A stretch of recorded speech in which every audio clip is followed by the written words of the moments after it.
most famous evolutionist alive today. He said, and this poses something of a problem. Yeah, something poses a big problem, Niles. If we date the rocks by the fossils, how can we then turn around and talk about patterns of evolutionary change through time in the fossil record? Circular reasoning.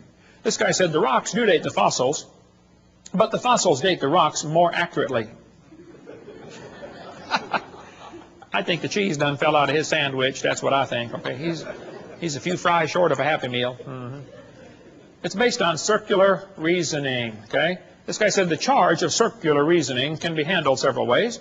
It can be ignored as not the proper concern of the public. It can be denied by calling down the law of evolution. It can be admitted as a common practice or avoided by pragmatic reasoning. But it is all based on circular reasoning. Actually, at the Scopes monkey trial, 1925, over here in Dayton, Tennessee. How far is Dayton from here, Steve? About 100 miles. Okay. This is what they were going to use as evidence for evolution. The lowest layers are obviously the oldest.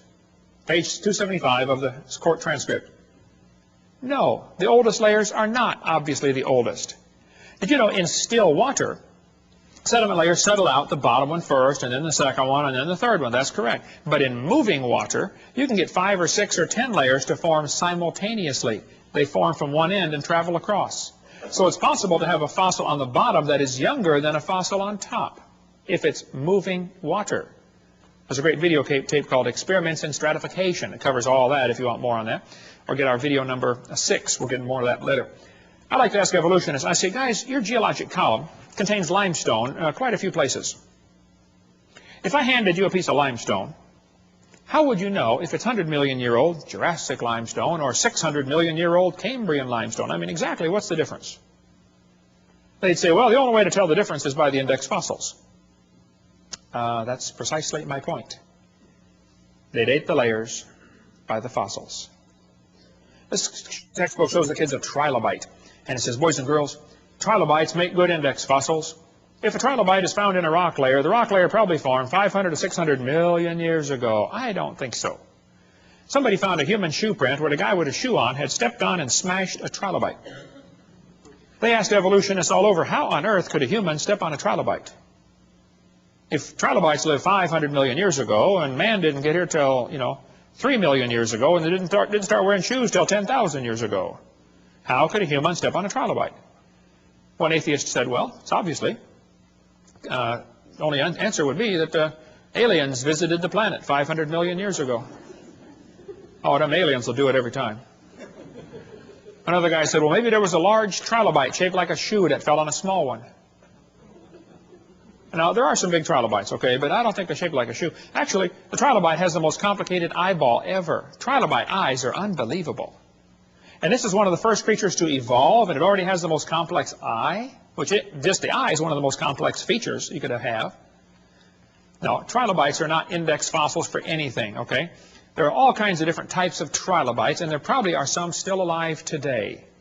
Certainly the Baltic isopod is still alive.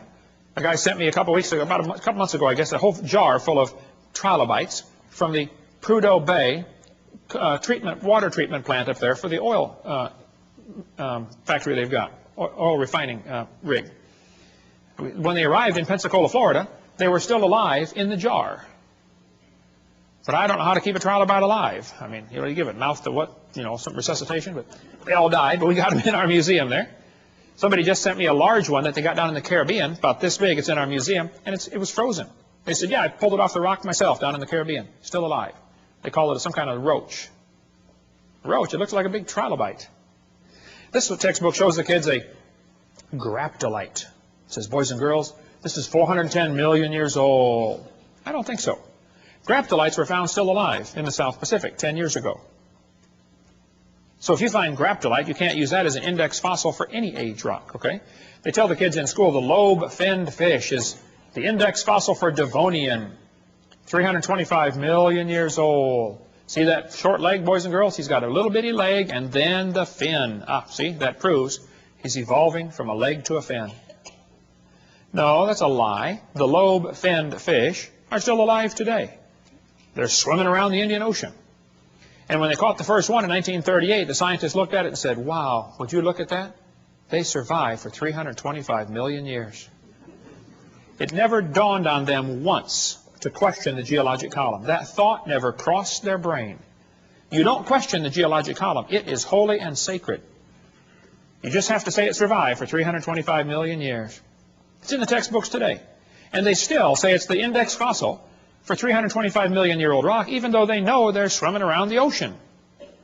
How can they be that dumb? This lady wrote a book about it, A Fish Caught in Time. She says, boys and girls, this is our own great uncle, 40 million times removed. She does look a little fishy, you know, kind of around the gills there. Okay.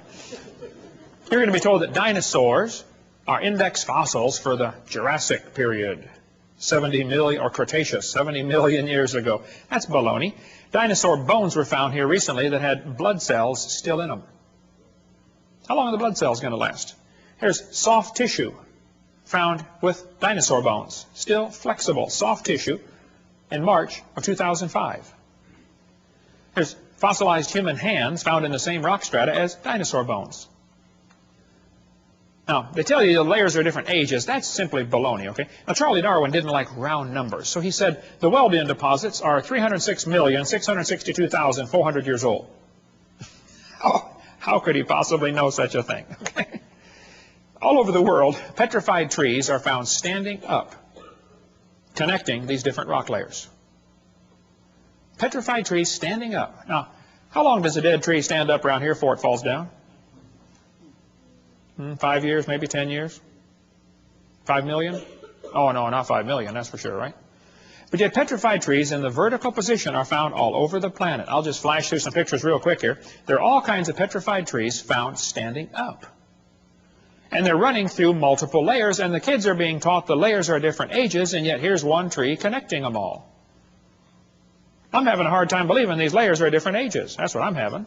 Central Alabama's got a large coal mine with a whole bunch of petrified trees standing up running through two seams of coal, the Blue Creek and the Mary Lee. Now, they're going to tell you in school, for coal to form, a forest has to grow, and then it all falls over and turns into a swamp, and then it gets buried, and then new mud washes in on top, and the coal slowly forms from the forest that was buried.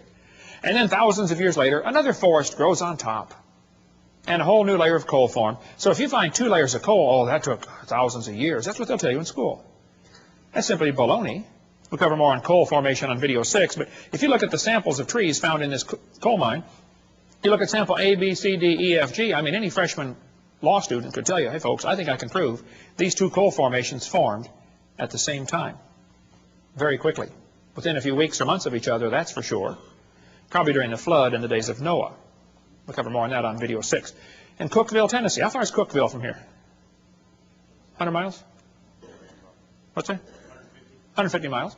In Cookeville, Tennessee, there's a coal mine with petrified trees standing, running. There's coal at the bottom. The tree is coalified at the bottom, petrified in the middle, and coalified on top, where it went through a second coal seam. Same tree. By the way, why are coal seams generally found on top of layers of rock or clay? Wouldn't be a pretty poor place to grow a forest? Ought to be on top of soil, don't you think? Yeah.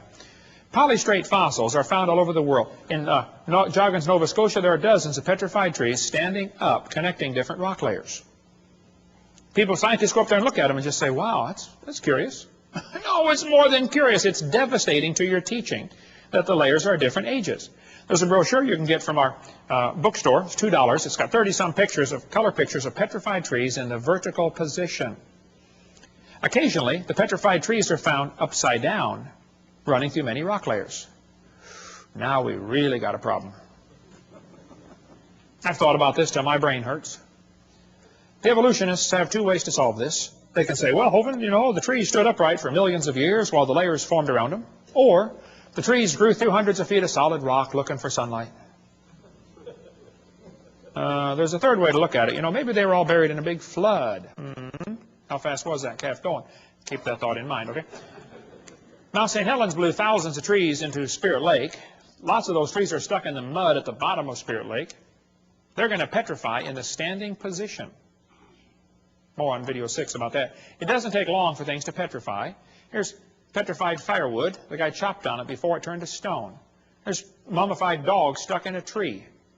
Turned to stone. Chased a coon up the tree apparently and got stuck. They named it Stucky. What would you call it, okay?